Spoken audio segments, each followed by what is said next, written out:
Well, good afternoon, everyone. A warm welcome. Um, I'm Andrew Dakers, Chief Executive of West London Business and a member of the Brent Business Board.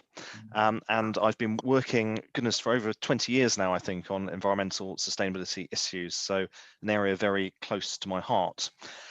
Brent Council and West London Business have worked in partnership to develop this series of 5 webinars, each looking at sustainability in a different sector. And today we're putting the spotlight on retail. This is part of our shared ambition to support local businesses on their journey towards going green. The key aim for the webinar today is to give practical advice for going green in a way that helps businesses to survive and thrive. The low carbon circular economy is an economy that minimises waste and negative impacts on the climate. We already have over 850 businesses in the borough involved in the low carbon circular economy, and we're working hard to build on this. We know that there are calls from local consumers for this shift to happen, and there are key benefits for businesses that make the move. As is being explored through the webinar series, going green can help improve performance, drive innovation, and reduce costs. In terms of practical housekeeping for today, if I can encourage everyone to keep microphones on mute when you're not speaking. There'll be an opportunity to ask questions of our speakers at the end, but please post any questions in the chat function that may come to you as we go along, and we'll turn to those questions during the Q&A. You can also put your hand up to ask a question when we get to the Q&A section. The slides and any sort of key resources, takeaways will of course be shared with everyone after today's event. And as you may have noticed, we're recording the session so it can be shared later for on-demand viewing. The agenda for our next hour is as follows. I'm going to hand over very shortly to Councillor Tatler. We're then going to hear from Lucy, who leads Siwu, a business based in the borough, and then Lucy will pass the baton to Ojay from the Association of Town and City Management. And then we'll open up for Q&A. So it's going to be, I think, a fairly packed hour ahead. But without further ado, I'm going to pass across to Councillor Tatler. Welcome. Thank you, Andrew, and hi everyone, and hope you're all doing okay in these uncertain times. And you know, announcements of the budget yesterday hopefully have set some of your worries at ease. And obviously, with the vaccination program rolling out, hopefully we're able to see the light at the end of the tunnel in terms of getting out of this pandemic crisis. And for those of you that don't know me, I'm Cllr Shama Tatler. I am the Cabinet Member for Regeneration, Property and Planning at Brent Council. I've been in the post now for nearly 5 years. And it's been a real pleasure to work with the business community, small and large, in Brent and our neighbouring boroughs as well, to really see how we can look at regeneration and how we can support business growth within the borough, and initiatives that we can use to really support our SMEs. You know, 14,000 SMEs in Brent. A retail sector is huge in Brent. We have 19 town centres and high streets. So you're a really important community and a valued partner for us at the council.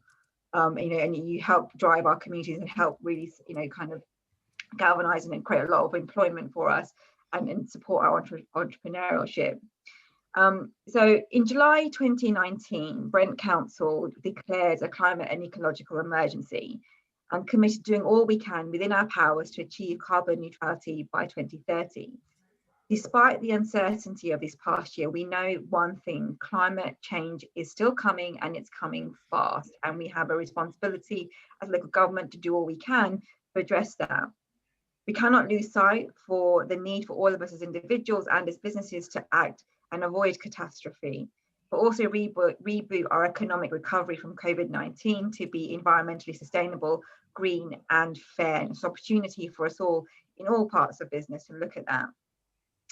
Brent is in the process of finalising its climate and ecological emergency strategy for the next 10 years. This strategy has been shaped by a year of engagement, online mainly, but a year of engagement with residents and the business community. And some of the core objectives within our strategy are built around supporting the transition to low carbon circular economy model, and also supporting our businesses to go green and reduce the carbon footprint throughout their operations. Now, we know that the last year has been very challenging for many of our businesses, and we hope that these webinars give some practical advice for going green and in ways that also benefits your business and helps you survive and thrive in these difficult times. And the council's doing all it can to promote going shopping local, going shopping retail, going shopping smaller businesses, that can really kind of encourage people to really actively use active travel, for example, to really use smaller businesses. We encourage you to join our new Brent Environmental Network, which will be a key mechanism to encourage collaboration, sharing information, opening dialogue around climate action with residents, businesses, and other organisations. It'll also be used as an opportunity to alert you of any opportunities, funding particularly, which I know is a particular stress at the moment, and tips that you can use to implement and reduce your business's environmental impact. You can sign up for free through our council website, the Brent Council website. We'd also encourage you to sign up to the Brent e-newsletter, business e-newsletter, which will keep you up to date with the latest business news and events and updates, which Maddie has shared through the chat, so you can get that link as well. So please do come along. But a huge thank you to all of you to making the time to come this evening, and those of you that are watching later on in this webcast through your different channels, and really hoping to work with you, continuing as a council, to help drive our ambition to recover, but have a green recovery as well post-COVID. Thank you. Thank you, Councillor Tatler. I think it's now straight over to Lucy from CWU to tell us the story of your journey towards environmental sustainability. A warm welcome. Thank you, Andrew, and thank you, Councillor Tatler. So I'm Lucy Mitchell, and I am the Managing Director of the CWU Group. The CWU Group was founded by my father back in 1975. And it comprises actually of 3 different businesses. So there's a retail store in London Chinatown, which was the original retail store within the group, and that was a business that was founded in 1975. Then we also have a wholesale manufacturing site, a wholesale site and a manufacturing site in Park Royal, London. So the factory manufactures traditional Asian food, so dim sum, chili oils, vegan rice noodles, and has been doing so since 1986. And the import wholesale distribution side of the business has also been in operation since 1986, although we recently moved to a new site in Park Royal back in 2017. So there's 3 very distinctly different arms to our business. In terms of our wholesale site, the reason we moved to our wholesale site and we basically fitted out a brand new storage and distribution site was because we needed to modernize the business. So we invested a fair bit of money in the fit out of the business, but also in implementing state-of-the-art warehouse management systems. So we're very stock focused and focused on rotating our stock very regularly. We actually have a first in, first out policy, and we try and rotate within 3 months. So that gives us a very heavy focus on making sure that we buy correctly and that we reduce waste wherever we can. The manufacturing site Way On, as I said, it's been operational since 1986. We're BRC AA grade. We've been manufacturing chili oils since 1986, and also dim sum and the fresh vegan rice noodles.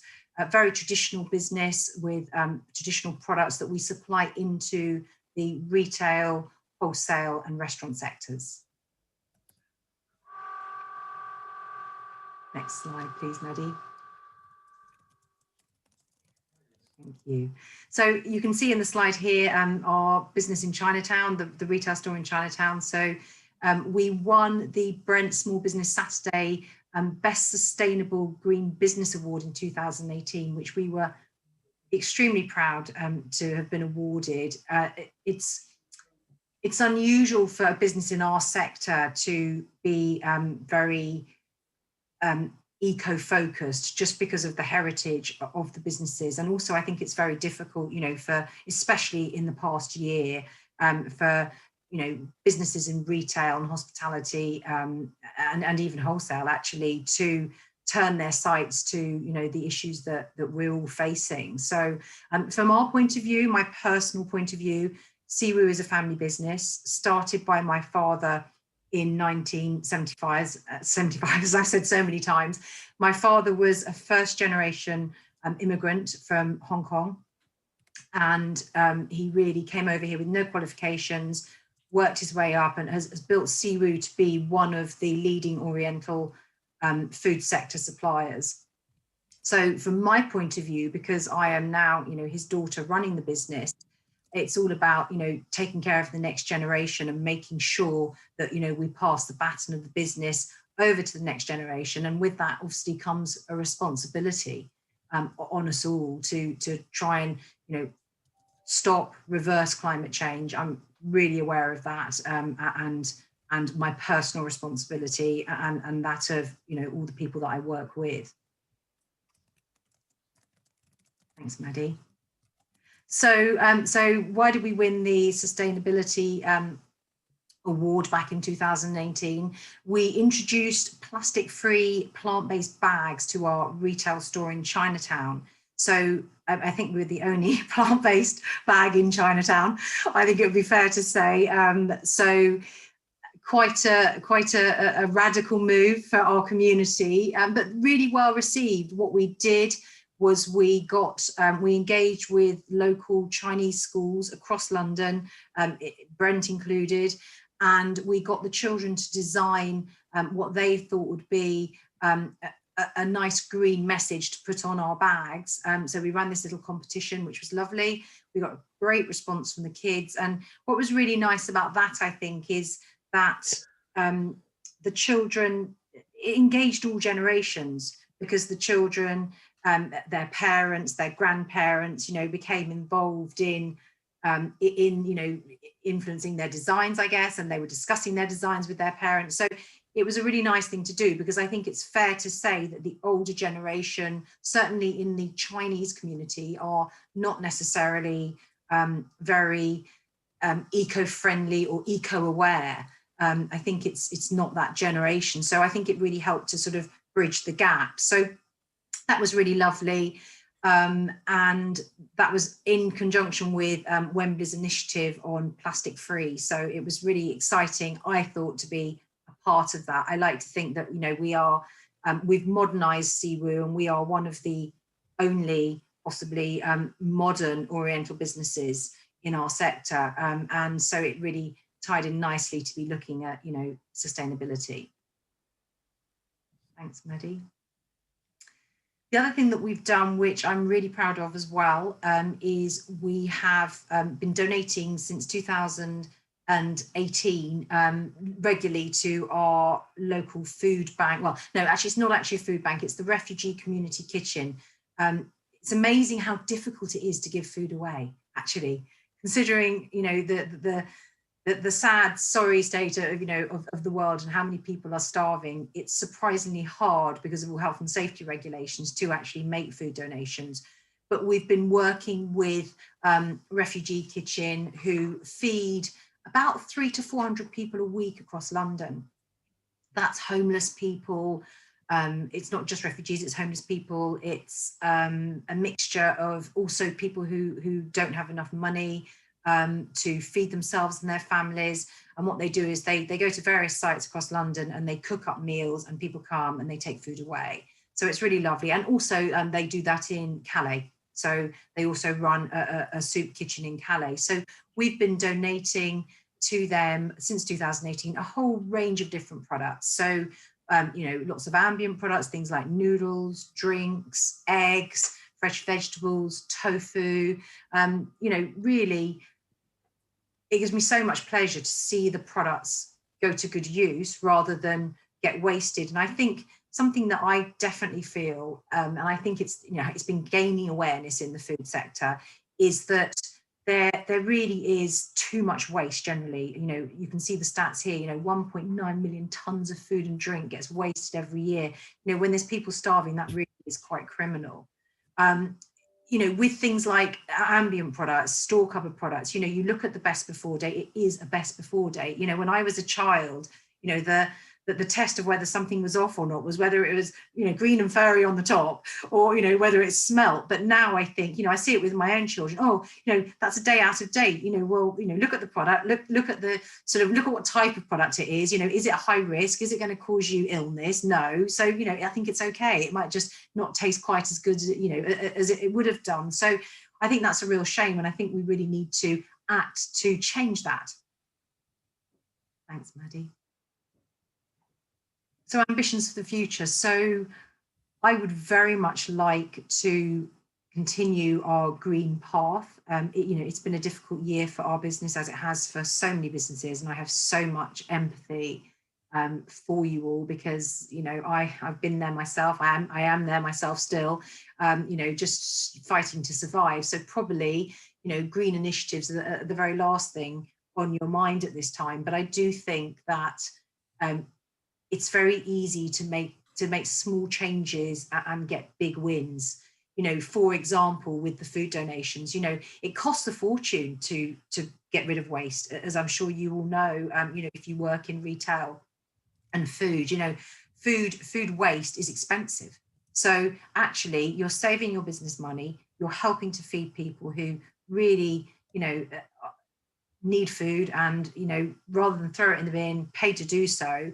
I think it's an easy win. And, you know, I very much, from our point of view in our sector, like to, I hope that other, you know, Southeast Asian businesses will follow suit and will look to do similar things. And I think that, you know, from my personal point of view, you know, as I mentioned, the sort of family history of the business, and, you know, wanting to look to the next generation, but also wanting to, I suppose, be a trailblazer, lead the way a little bit in our community, and show people how to do it, and how to do it in a way that is, you know, not necessarily going to, you know, cost your business, you know, a large amount of money when, you know, times are so difficult, but which can make a huge difference to other people and to the planet, of course, at the end of the day.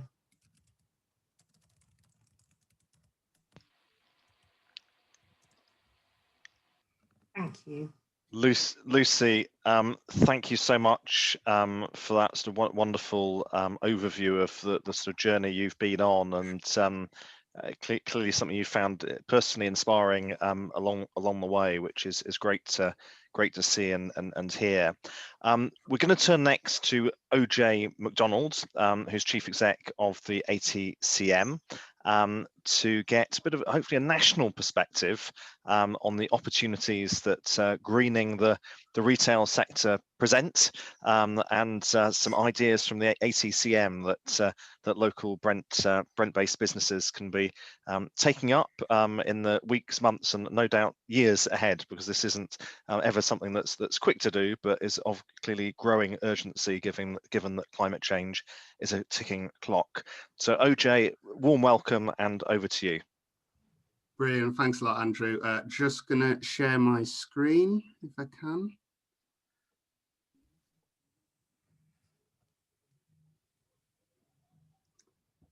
Oh, at the moment I'm not able to share my screen. We will give Sorry, you. Ojay, you should be able to share it now. I think I've just allowed it. You have the power. You have the power.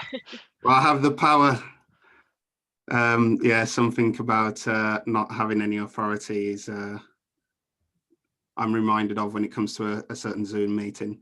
Fantastic. Can everybody see that? We can. If you click full screen on the PowerPoint, that will be brilliant. Okay, is that working? That looks good. Fab. Right, thanks a lot. Hi everybody, I'm Ojay McDonald. I'm the Chief Executive of an organisation called the Association of Town and City Management. We work with high streets and town centres up and down the UK and Ireland. And so what I want to speak to you about is some of our ideas on going green from a high street perspective. So I really want to discuss just a little flavour of our ideas in terms of businesses coming together as a collective, as that's what we focus on. We focus on the wider high street. So what you can do in partnership with each other, with a local council, how you can change the place to be more green. So firstly, what you can probably see is this image in front of you, which is a mixture of blue, red, and everything in between. And this picture has real relevance for us. So what this is, in case you haven't seen it before, is it's a striped-based diagram, a striped-based visualization of climate change. So on the far left, you have the global temperature from, let me see, it would have been about I think it was mid 19th century, up until the current day. So each stripe, each vertical stripe, is a representation of what the average global temperature was in that year, according to the Met Office. And there you can just see how things have changed so radically over about 150 years, 170 years. It's quite a scary change, especially that change from about the mid 20th century. So this is massive. Climate change is definitely an issue. And these are some of the images we've seen from across the world in previous years. Australia, for example, this in York. And this matters for high streets because unfortunately, this particular site is becoming ever more common. And I'm sorry, this is not the environment you need to be able to invest in. If this is what you're faced with year on year, then it becomes a real challenge for businesses. Now, the government has launched its 10-point plan for a green industrial revolution, things like advancing offshore wind, jet zero and green ships, greener buildings. Some of this matters to high streets, but to be honest, is it necessarily as comprehensive and holistic as it can be? Does it focus on place, like an organisation like ATCM, which does focus on place? Is it enough for us? Probably not. There is more that needs to be done, especially in terms of our towns and cities, but also our high streets within our towns and cities, because they are the centre of a mix of activity. And there's a reason why 80% of people live in urban areas. With the largest 63 towns and cities in the UK, they are responsible for almost half of all greenhouse gas emissions. So what happens in our towns and cities matters. They are the battleground for climate change. So what are some of the ideas we have when it comes to surviving and thriving when we think about the high street and what the future is in terms of our sustainability? Well, we've done a lot of thinking around this, not that we've put it yet into a comprehensive strategy. Unfortunately, the issue of COVID has got in the way of the past few months, but it is something that remains on our minds. So here's just a little flavour of some of the things we've seen and some of the ideas it's triggered for us. Firstly is introducing green and blue infrastructure into our town centres and into our high street, a literal urban jungle. So one example we've seen of this is Ashford, living walls, the largest living wall area in Europe. So what this living wall idea is, for those that don't know, is when you take the facade of your building and you cover it in plants. It's that simple, and it creates such a change to the atmosphere. It creates such a change to well-being and how welcoming a place can be. It creates a lovely environment for people to dwell. There are so many benefits to creating a living wall area. Simple things like tree planting. This is Glasgow. This is Sauchiehall Street, which they're currently in the middle of redesigning. I think some of these renovations for Sauchiehall Street have actually accelerated because of its lack of use during COVID. So they're looking at this massive street planting program, which will sit alongside active travel bike lanes, traffic calming measures, and they are really excited about the prospect of being able to bring this forward. A little more closer to home, there's this idea from Camden, the Camden High Line, where they're going to be taking a disused railway and creating this lovely green space for people to travel from one part of the town to the other. Now, interesting, I was talking about this earlier today, and I actually hear that the New York equivalent, which this is based on, all the property values connected to the New York High Line rocketed as it was being built because of the desire for that green space. And another thing which has cropped up recently as well, so this only in the past few days has gotten the go ahead.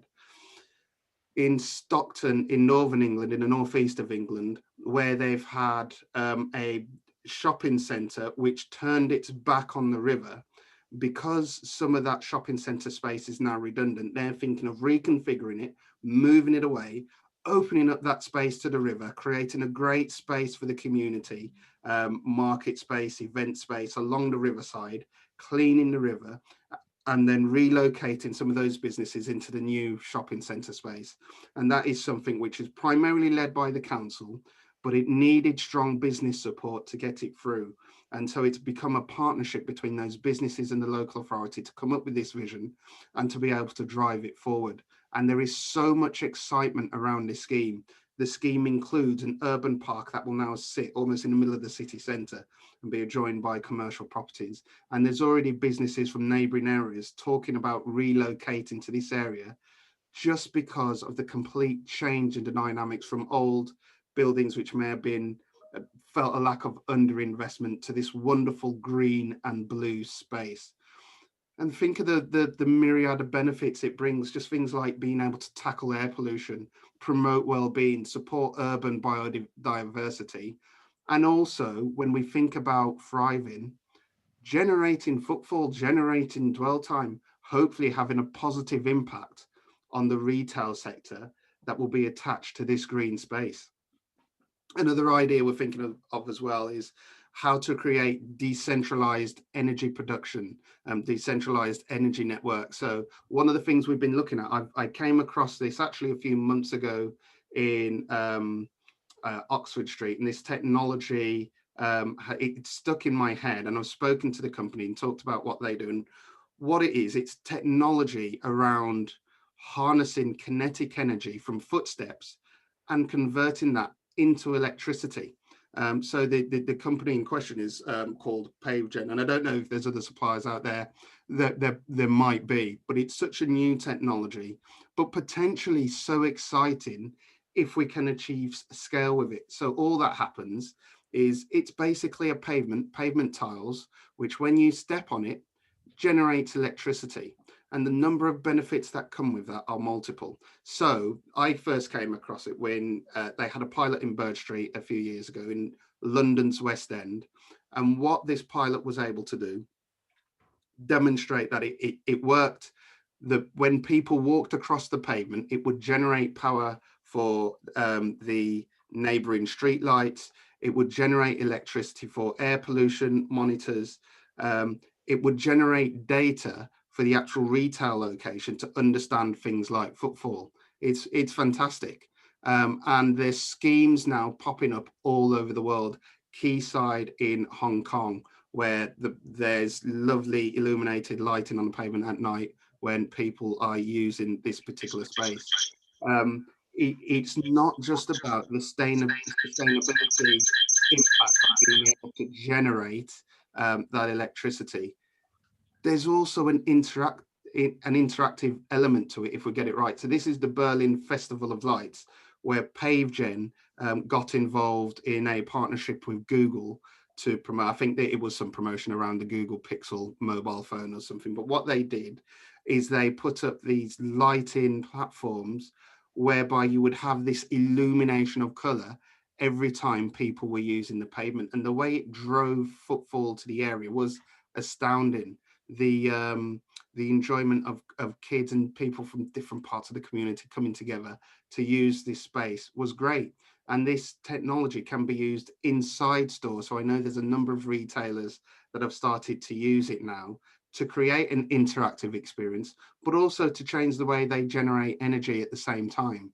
You can use it in store as well as outside.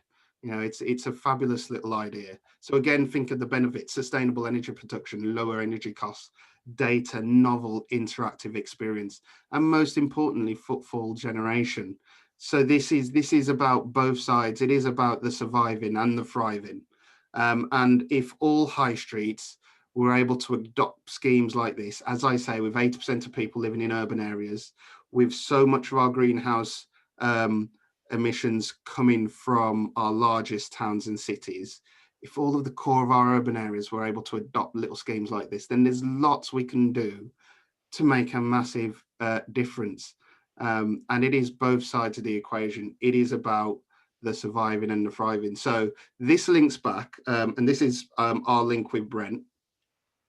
Almost a year to the day, we had our first ever conference on climate change, our last big conference before lockdown, in which Brent was able to present at, due to the great work it has done on the climate emergency. And one of the speakers was Dr. Neil Jennings from Imperial College London, the Grantham Institute, who said that actually climate action, if done well, if done right, creating a greener place, is not only just better for society, but with all the benefits it has for the economy, can create a much more prosperous and profitable place at the same time.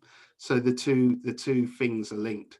So I think through climate action, we can both survive and thrive. So that is a whistle-stop tour from me. Thank you very much. Fantastic. Thank you so much, Ojay, and really interesting to see those case studies and sort of stories from across the UK of what's starting to sort of bubble away in our town centres. Now, just to remind everyone, we've got 25 minutes or so for questions. You can post quite any questions that you want to throw our panel's way into the chat window within Zoom, or alternatively, I think there is a hands up sort of icon sort of tucked away that you may be able to put up. Alternatively, just switch your video camera on, and as I've put everyone into gallery sort of view mode now, certainly where I'm sat, if you sort of wave vigorously at the camera, I should then be able to see that you want to come in and switch your microphone on and ask a question.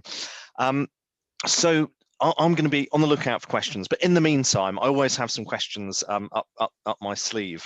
And I wonder if I could turn, first of all, Lucy, back to your presentation and one of your sort of early reflections where you talked in terms of the food waste challenge and mentioned this point around buying correctly. And I just wondered whether you could expand on what that means in practice for you. How do you buy correctly to reduce your environmental impact?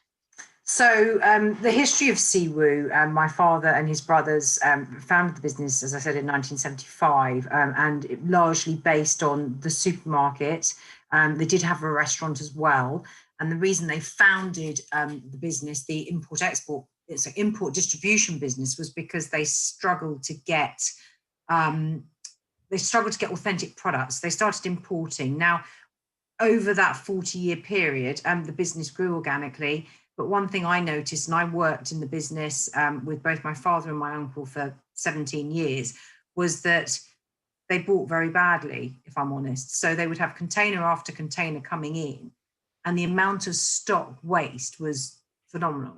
So when we modernized the business and opened our new import distribution, we deliberately installed this warehouse management system to make sure that we could look to turn our stock appropriately. So although we do have some products that, get short dated, as everyone does, I think, especially in the last year, we turn them to good use, obviously donating them to the community kitchens. But so the warehouse management system really was to help us to make sure. So going back to your question, which was a very good question on how we manage our buying, we run suggested order reports. So everything is very technologically driven. So we run suggested order reports to look at the sales history of a product, and then that will generate, based on the sales history, the level of purchasing we need to look at for that product. Now, we also have a real mix. So again, back in the old business, 90% of the goods that we sold were imports.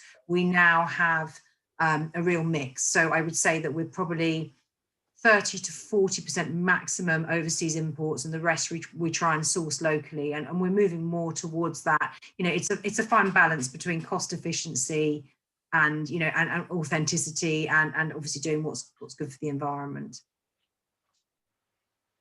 It sounds like that sort of digitization, getting the technology and the underlying data in place, really important to inform your management decisions there and minimize waste. So there's still some there that you're donating clearly, but you need to keep that in a sort of sensible proportion if you're going to minimize those impacts, and also presumably cost, you know, financial benefits to the business as well if you can definitely waste down. Now we've had a sort of question come in on the chat from Ojay, for Ojay, sorry, from Raj, and that's around the sort of tiles, and a question as to whether you can give us a flavour of the costs of implementing that system for energy generation from the street. Yeah, so I'm not 100% sure of costs. Because we haven't been involved directly in the implementation of any particular scheme. What I would assume is, because it's still fairly new technology, it wouldn't be particularly cheap at the moment.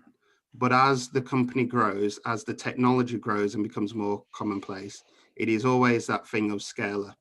I think the more scale it gets, the cheaper it will become, before there comes a time when actually, you know, it might well be worthwhile, especially in terms of footfall generation, to implement something like that in a high street.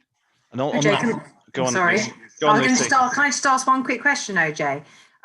Is it likely? Is there any sort of government support in place for this, like rebates or anything, a bit like with solar panels, incentives to go down that route? Is there anything in place yet? Do you know?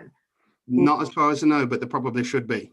There probably should be, because something that comparison to solar panels, I think, is a really interesting one. And like I say, it's solar panels is solar panels. With this, not only do you get that environmental benefit, but one of the things the company is looking at as well is seeing what else they can do to make it a really interactive experience, to also drive people to the high street. So it'd be like killing two birds with one stone. I shouldn't really use that analogy when we're talking about environmental sustainability. No birds killed. No birds killed. No birds have been harmed during the production of this presentation. I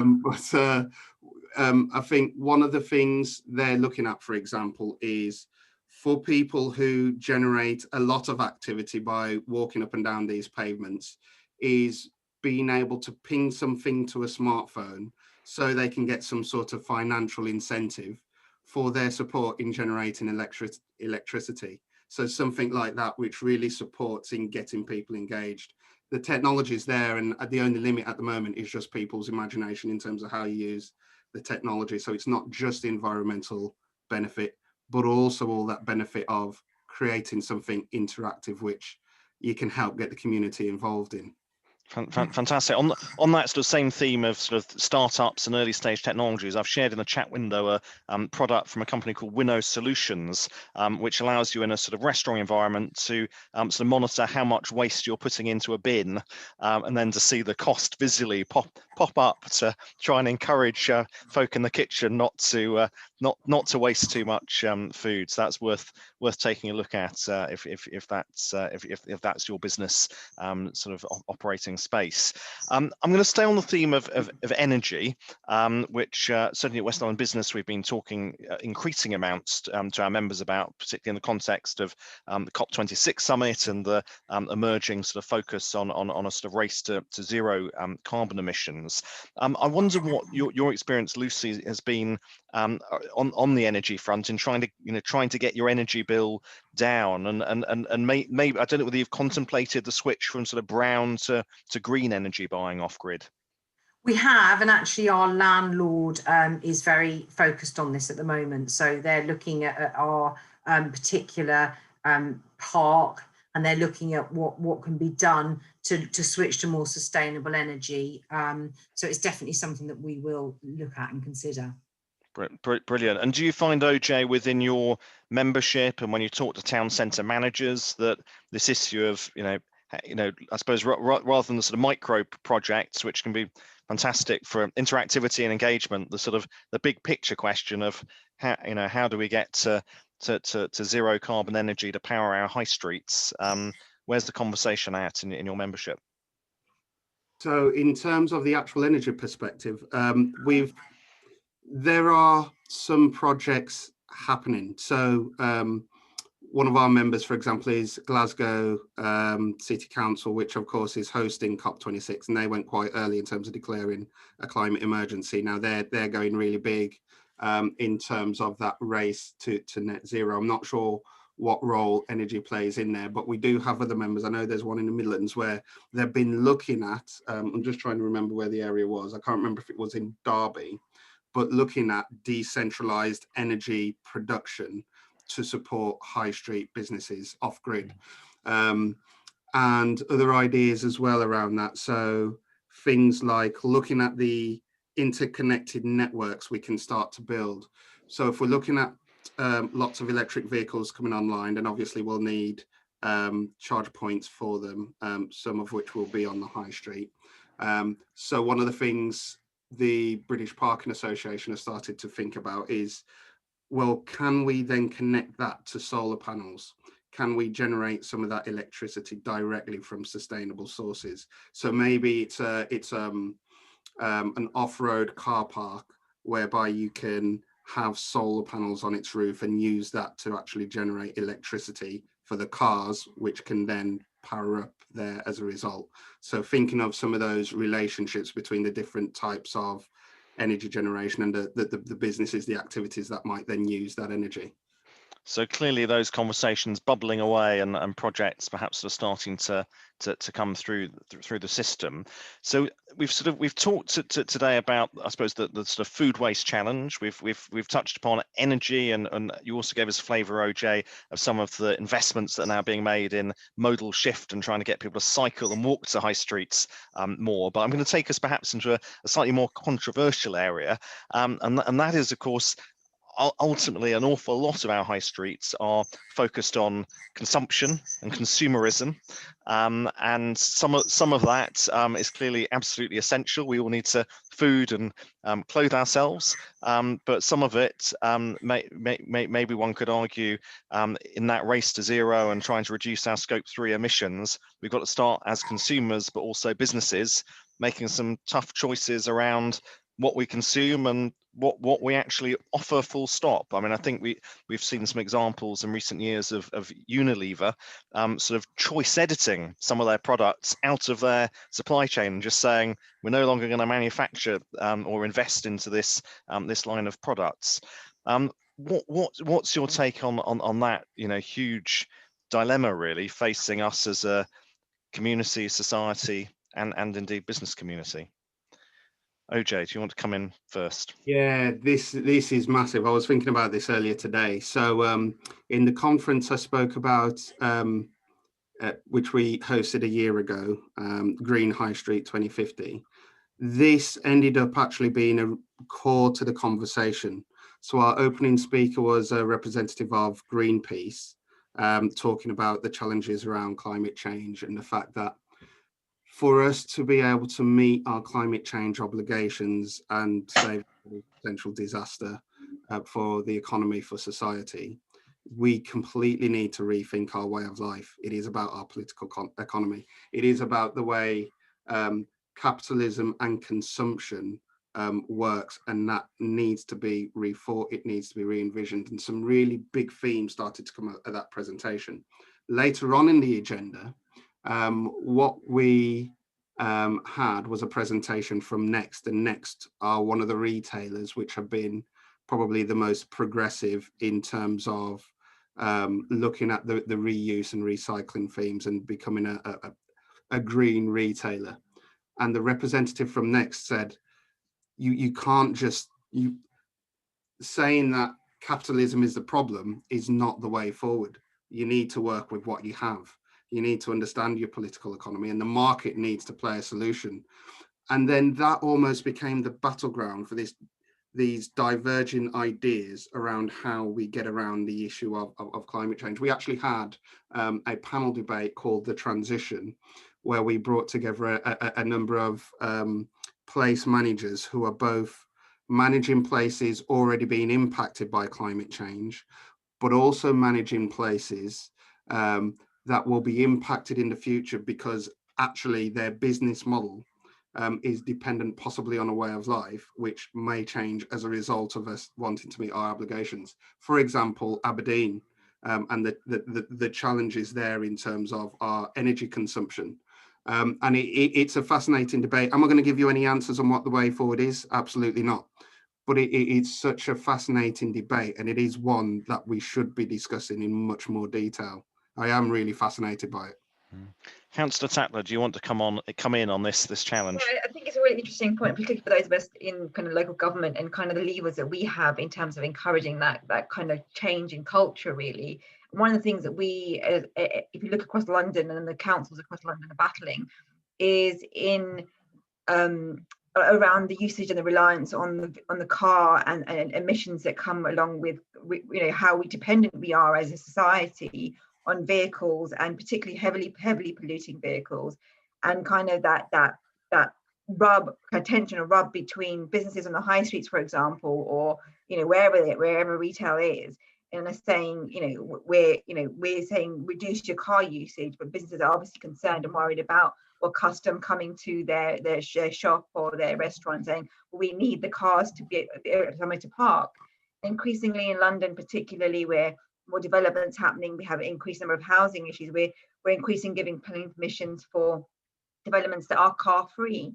And actually what we're saying to high streets, and we have 4 town centre managers saying, work with your town centres and managers in Brent and look at ways of actually encouraging custom using public transport, and what is it the business can do to enable that experience of online shopping, whether it's so you help reduce your carbon footprint. But there is that whole conversation about how do we use transport in that conversation as well, about reliance. And if we're going to really tackle climate emergency, in London, air pollution and air quality is a real concern. 200 people in Brent die a year prematurely from conditions related to poor air quality. Our schools are some of the most, you know, we have 4 of the 10 worst areas of air quality in London. So we have a drive on our transport side today, actually, we need to reduce car usage. There is that tension between retail and access to retail, and how we get people back into public transport, better public transport systems, but also creating neighbourhoods where perhaps they don't need to travel as far to go to shopping, and they can get everything in their local high street, 15-minute neighbourhood, that you get everything that you need and promote active travel. So there is that kind of movement from councils, and it's whether residents are willing to move fast enough in that, or wanting to move to that way, and whether retail can also help in that conversation. Well, I was really encouraged to see IKEA, who I think are just inside Brent as a borough, announce in the past week that they're now producing disassembly instructions for IKEA furniture, which certainly seems to be a step in the right direction towards a circular economy. Lucy, do you want to come in on with any thoughts on this question? Yeah, I mean, it's difficult, isn't it? You know, I can see there's really lively debate around it. It's how much can you change? I think well, certainly from our experience with our business, I think it's about having realistic goals and everybody being able to make an impact, and what's attainable for, you know, an individual person, you know, a business. And I think that, well, if there's any positives to come out of the last year, you know, one thing is that I think working from home as a viable alternative for a lot of businesses has become, you know, fully endorsed, and, you know, businesses can see that their employees are as productive. So that's got to, you know, cut your, you know, your travel related carbon emissions. Also, obviously, the lack of flights. I mean, to think that airplanes are never going to fly anywhere again is unrealistic, I think. But I think just understanding, you know, what we can each do personally, for example, eating far less meat, you know, and not saying, right, you have to be a complete vegan, you know, and never touch meat again, but having a balanced approach to, okay, we're 80-20, you know, that makes a massive difference. And if we start to chip away in a very joined up approach, I think, at all the different factors, and look at what is doable and achievable without enormous cost or sacrifice, you know, all at once. And I think you sort of drag people along with you, which is what you need to do. I think, you know, we have to make communities understand, you know, what's possible, what they can each do to play their part, how it benefits them and their life. And I guess, again, as well, that's the other thing, you know, COVID has made a lot of people cook more at home because they're they're gaining that 2 hours of commute time in their day, so they can cook from scratch, you know, less packaging. I think it's a really, I think it's a really interesting and difficult question to answer, you know, as to what the solution is. But I think it's probably a mixture of small wins and a joined up approach. And I suppose that's an incremental approach that you're sort of championing there, often stickier change that will be, you know, kind of longer lasting. We've had one possibly final question as we're coming towards the top of the hour, so come in on the chat window, and that's, I think, a sort of bit of venting around the frustration of the amount of packaging that seems to be involved in online business, and all of us ordering sort of retail products from sort of digital stores to our front doors, and then all the boxes that inevitably pile up, and I'm sure put lots of pressure on Councillor Tatler's budgets to recycle and try and close the loop. Any thoughts on that challenge, Ojay and Lucy, as to what retailers can be thinking about to try and get their packaging waste down?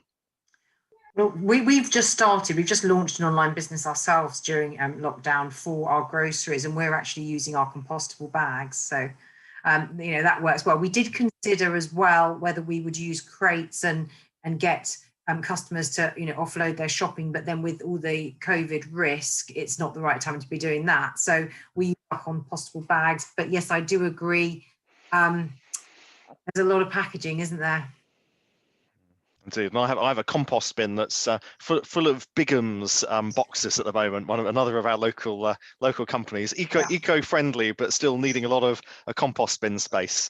Anyway, over to Ojay for your thoughts. Yeah, I think collaboration's critical here. It's just any way you can speak to other local businesses to share that. Because funnily enough, I've just been on our weekly meeting for ATCM, and one of the contributors on there was John Fryent, who's CEO of the Guild of Fine Foods. And he was saying that actually for some of his businesses, they're reporting a shortage of cardboard boxes, which is a bit of an issue. So it makes absolute sense that where someone has a surplus, we just have those open communication channels so we can share. And I think that's one of the benefits of one of the things we speak about is on a high street, businesses just being able to speak to each other, work together and develop schemes which helps the whole. So that I mean, the suggestion makes perfect sense. Do I know of any schemes? No, but there's no reason why you can't be the first to go and to do something which is a little bit different, which other high streets will probably learn from and replicate. Yeah, I think that's a really great idea. I think the business mentioned there on Ealing Road, and we've got a fantastic town centre manager, Ruby, on Ealing Road, and actually I think we've got great town centre managers across Brent. So it's an idea that actually we'll take away and see actually is there scope to doing some sort of surplus sharing of resources in that element. So actually then people you end up reusing stuff. It always surprises me, even, you know, if I shop online, the size of box and packaging compared to the product you get, it's almost disproportionate, but actually those boxes are useful and they can be in other contexts. So I think it's an idea that we'll take away actually, because I think that's a really useful idea, and see if we can be the first borough to do something along sharing resource like that, because I think that's a really important element of climate emergency that could be quite simple to do, but quite really hugely effective. I've just shared in the chat window, of course, the initiative that Tesco's supporting, Loop, which is providing this platform whereby for some products you can order them in, I think, sort of stainless steel containers to your front door that then get collected and reused as one approach to tackling that plastics challenge. Unfortunately, as ever, this hour has raced by and we've now struck almost six o'clock. I think lots there for us all to take away. I know Maddie's been writing notes furiously, and there will be sort of bullet point takeaway summaries as well as the recordings made available at the end of this series. So do look out for them. We've got 2 more webinars coming up where we're going to shift the focus to hospitality and then the media and creative sector and how they're responding in the borough to climate emergency and this transition to much greener operations of all of our businesses. And as with today's webinar, you can sign up to those through Eventbrite. As always, we encourage you to sign up to the Brent Environmental Network, which I think part of that is actually meeting straight after this this webinar. There's also the Brent Business e-newsletter, which is a great way to receive the latest information and advice from the local authority. But for today, our hour is up, and just to say once again a huge thank you to our panel, Lucy, Ojay and Councillor Tatler, for joining us this afternoon, and Maddie, of course, for coordinating all the logistics. So have a great evening and see you all again soon, I'm sure. Take care. Thank you. Thanks, everyone.